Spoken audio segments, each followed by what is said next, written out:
It's typical to pop into a store for a brief shopping trip, perhaps to purchase a cheap candle or a bag of chips. But then you notice a patio set for $50 and a gourmet popcorn tub for $3 right in the corridor. That's why Big Lots gained its attention.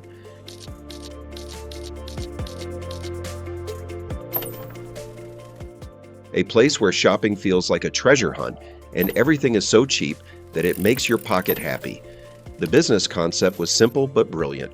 Buy cheap surplus goods from merchants and manufacturers looking to get rid of them. It works. Big Lots had over 1,400 locations by the 2000s and was a Wall Street favorite. It was originally known as the dollar store for bigger stuff, but things started to go wrong. For many years, Big Lots was the go-to location for bargain hunters, and they thrived on clearance sales and one-of-a-kind bargains. However, things have changed now. The scenario does not appear promising. Deals are less exciting than they once were, stores are closing, and shelves are becoming empty. But what went wrong there? Well, many things. Let's talk about them all. Big Lots became famous for selling unique, seasonal, and pretty things, like Halloween outfits, yard gnomes, and bar carts that glow in the dark. When people have enough money, these things do well. But when money is tight, they are the first ones fired. During the price crash of 2022 to 2023, 60% of Big Lots' sales were made up of home decor, furniture, and seasonal things, all of which people can put off. Competitors like Dollar General and Walmart, on the other hand, increase sales of things that everyone needs, no matter the weather, like food, cleaning materials, and pet food. Dollar General sold 10% more food, toiletries, and everyday items than Big Lots did in 2023. Big Lots sales of discretionary items fell 15% year over year. What did Big Lots do wrong? In a market where everyone just needs things, bet on what people want. People's wallets get lighter because of inflation, and their minds change too.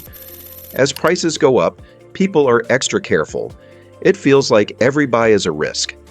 If you go to Big Lots and use the treasure hunt strategy, you can look for 5 candles and come away with 1 and a 50 rug. This strategy depends on buying things on the spot and enjoying shopping. But when you don't have much money, shopping becomes get in, grab essentials, get out. In fact, a study from 2023 found that 68% of buyers purposely avoided areas that weren't essential to save money. Let us say a single mom goes to Big Lots and falls in love with a $200 couch. Besides her weekly food bill, her rent went up by $150 this month. So did the cost of kindergarten for her child. She suddenly feels like she can't pay for that couch. She can get another year out of her old couch with some duct tape and a well-placed blanket. While this was going on, Dollar General and Walmart focused on selling necessities, or things that people have to have no matter what. Because Dollar General has low prices on things like cereal, diapers, and cleaning products, its sales went up by 10% in 2023. Lots of stuff? Only 20% of their sales came from food and basics. The rest were just nice-to-have things that were lying around. Even worse, people who wanted to save money went to the places with the lowest prices. Many people think Dollar Tree is great, because most of their things are only $1.25 each. In terms of value, Big Lots' $10 throw pillow might have seemed like a good deal compared to Target's $20 one, but Dollar Tree's $25 pillow looked much better. It's not just your wallet that gets hurt by inflation. When prices go up, people get stressed out.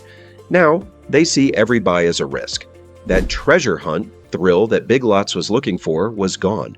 People stopped wandering the hallways for fun and started shopping with a clear goal in mind. If they needed something quickly, they wouldn't even look at the throw blankets that were there for decoration. One more problem was that pay did not rise as fast as prices did. Even though wages went up a little, about 4% in 2023, the cost of things like food and rent went up by more than 6%.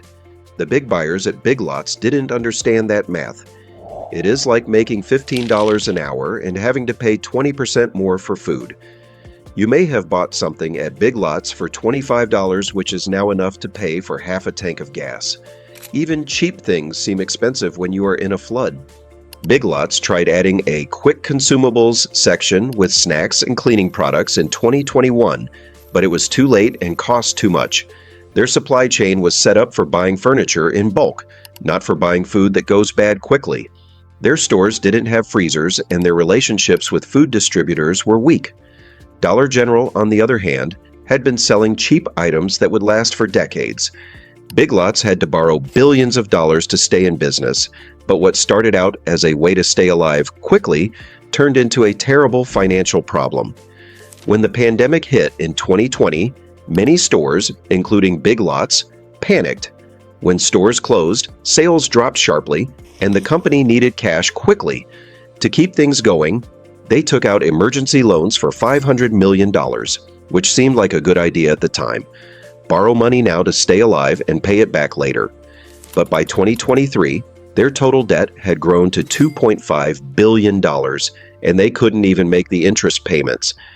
Big Lots borrowed $500 million in 2020 to get through lockdowns, and they spent another $200 million in 2021 to restock their stores because of problems with their supply chain.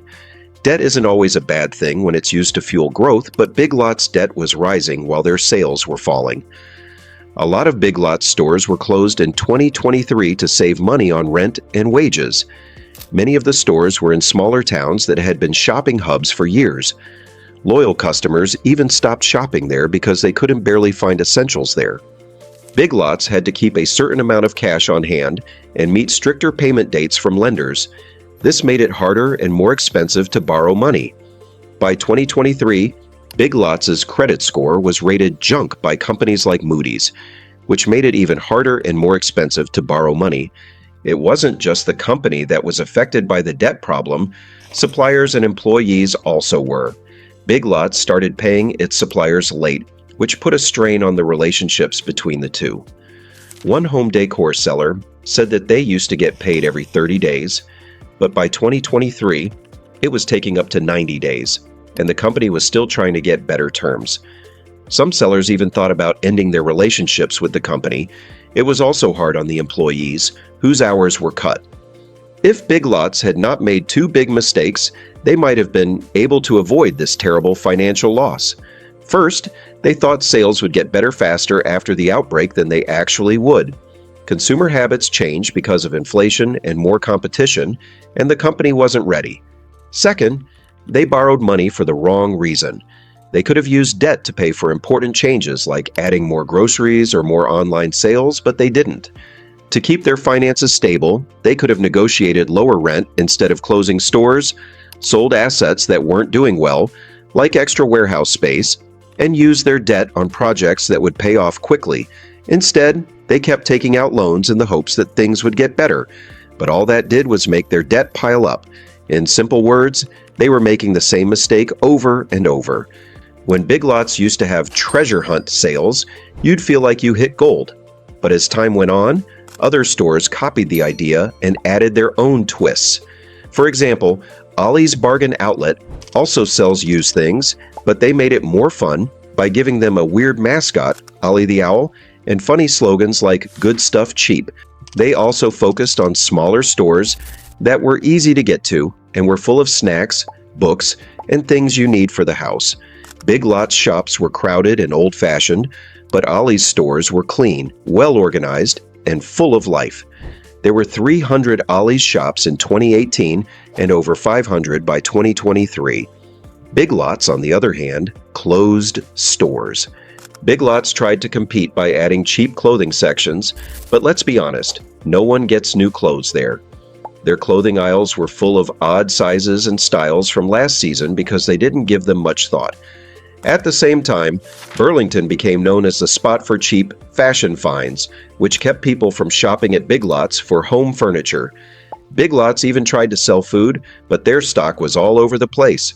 For example, one aisle was full of badly spoiled off-brand chips and cereal. After stepping into the digital world, Big Lots failed poorly. The Big Lots website was slow, hard to use, and full of broken links, whereas other websites were quick and easy to use. Big Lots missed the chance to offer same-day pickup and door-to-door service during the pandemic. Walmart and Target, on the other hand, have made their services better. One customer wrote on Twitter, "Tried to order a desk from Big Lots online and it came broken. Never a good sign." Marshalls and TJ Maxx were not only faster and cheaper, but they were also smarter. With their brand name deals and constantly changing stock, they hit the treasure hunt vibe spot on. People knew they could get Calvin Klein jeans or Kate Spade bags for a low price at those stores. Big Lots, on the other hand, had strange no-name items like taco-shaped pillows or glow-in-the-dark garden gnomes. Weird? Maybe, but it didn't matter. One retail expert said, "I can't believe this exists." Sign can be bought at Big Lots. If you are enjoying the video so far, you can tell us by giving this video a like and subscribing to our channel. Moving back to Big Lots. It was even the furniture business that went after Big Lots. For example, IKEA and Wayfair sold modern flat pack alternatives for about the same price, but they were better quality and looked better. The big old and hard to put together furniture from Big Lots started to gather dust. Someone on Reddit said, "Big Lots sofas are like relationships.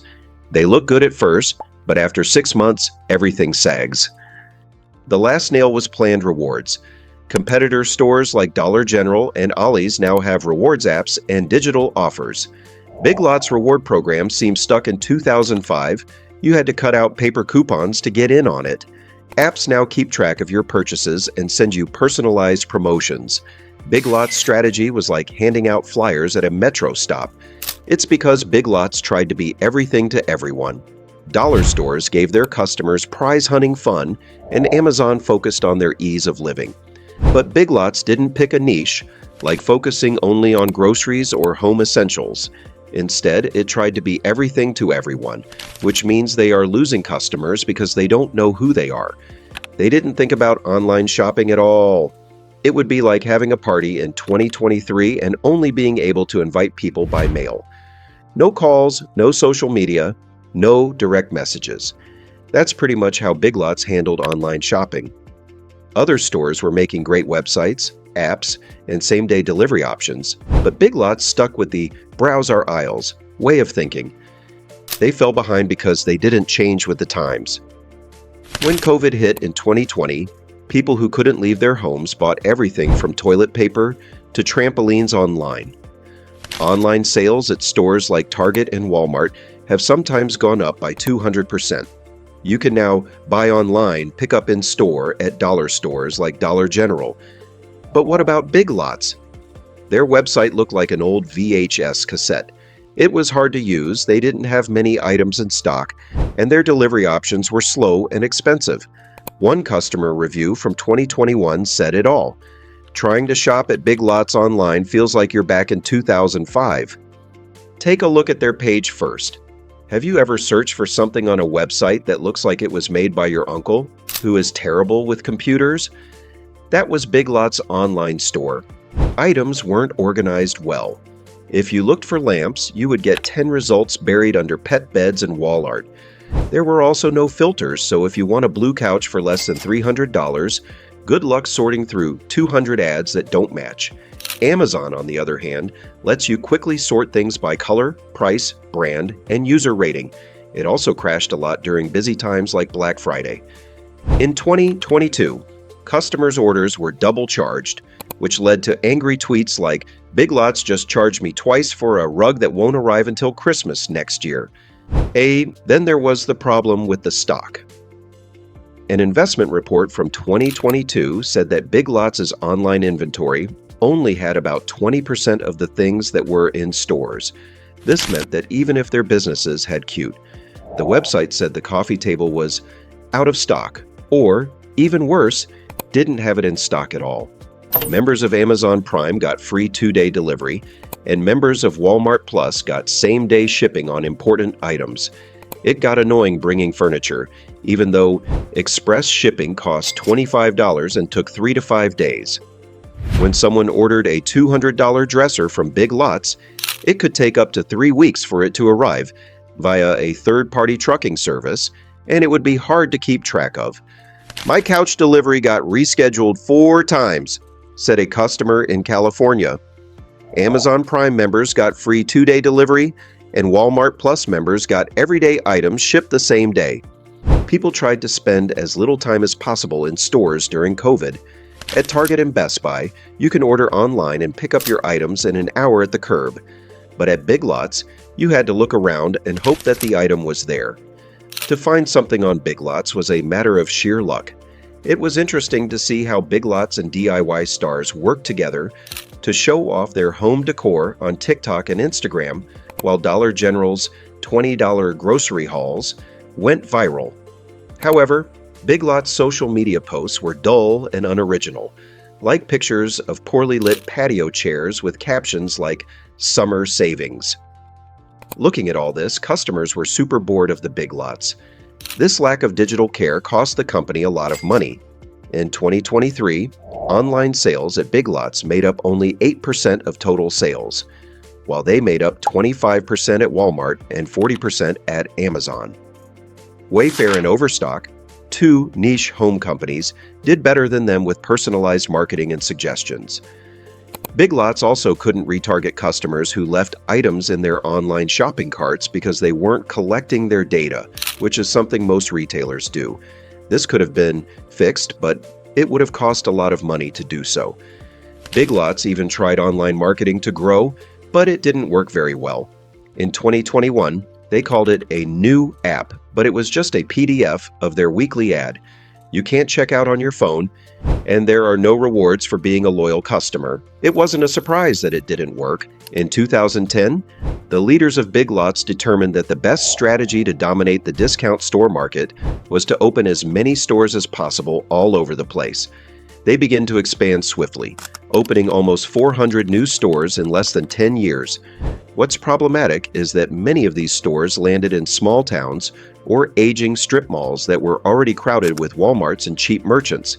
In the middle of nowhere in Ohio, two Big Lots opened within 15 miles of one another. They had difficulty gathering enough people because the area could not accommodate both. Another business in South Carolina was disguised behind a closed Kmart, making it difficult to see from the road. It didn't feel like planned growth, more like tossing darts while blindfolded. Later, employees claimed they were pressured to fulfill store opening targets even when the figures didn't line up. One employer in the area described it as building a house of cards. The changes were then put into place. In 2018, store managers decided that their shops needed to be updated to attract younger customers, so they made some changes. It cost $150 million to update storefronts with modern lighting, wide aisles, and few displays. The goal was to make the stores look less like a crowded bargain bin and more like a stylish, cheap destination. But customers didn't like it. The chaotic treasure hunt atmosphere that loyal customers liked, digging through containers for hidden gems, was replaced with a neat, impersonal look. A Phoenix store spent $500,000 on fake wood floors and lighting that would look good on Instagram, but sales dropped 12%. Customers said the new layout was confusing, and employees had a hard time restocking shelves that put style over function. The truth is that those in charge ignored big red flags. Polls showed that 70% of customers cared more about low prices than how the store looked, but managers kept pushing for changes. They also ignored the rise of Dollar General and Aldi, two smaller, more efficient supermarkets that did well in small towns. Big Lots stuck with big, uncomfortable 30,000 square foot stores that seemed empty most of the time. At the same time, the company was heavily in debt, having borrowed $900 million to pay for all the renovations and expansion. By 2023, interest payments alone made up 15% of their income. What's the joke? Many of the expensively refurbished stores closed that year. That place in Phoenix with the nice floors closed after only 3 years. Moreover, staff got caught up in the chaos. They were confused and unmotivated because the company's strategy changed all the time, from selling furniture to promoting loyalty cards to expanding food departments. They were taught how to artistically arrange throw cushions, but not how to fix broken checkout systems, because training resources were cut to pay for remodels. In Texas, a cashier said, "They taught us how to make the store look nice, but they forgot to teach us how to keep it running." Things got worse when executives got big bonuses while the company lost money. In 2022, the CEO took home $3 million. Even though they got a $2.3 million bonus, Big Lots lost $200 million. One vendor joked, their leaders were moving deck chairs on the Titanic and billing the company for first-class seats. Big Lots still has a chance to win. The discount store is making big changes to deal with problems. To compete with Dollar General, they are adding more groceries. They hope that the low-cost necessities will keep customers coming back. At the same time, they are closing stores that aren't doing well. By 2023, more than 90 stores will be gone. Big Lots is also trying to ease its own financial stress by renegotiating its debt to stay in business. They are also dropping their prices to make their products even more appealing. To get people's attention, their new ads say bigger savings instead of just save money. It won't be easy though. Retailers think that spending too much on furniture can slow them down. To stay relevant in today's market, they need to accept online shopping, update their methods, and maybe even change who they are. When customer habits, technology, and business are all changing all the time, it's not enough to stick to the same old methods. The big question is whether Big Lots can change quickly enough to stay in business. That will depend on how quickly they can change and whether people still think of them as a great place to find deals. What is your opinion on Big Lots and how they are handling things? Tell us in the comment section below. If you want us to cover any particular business story, mention it in the comment section and we will take it from there. You can also check out some existing business stories on our channel. If you enjoyed watching the video, do not forget to like, share, and subscribe to the channel. See you soon in another video.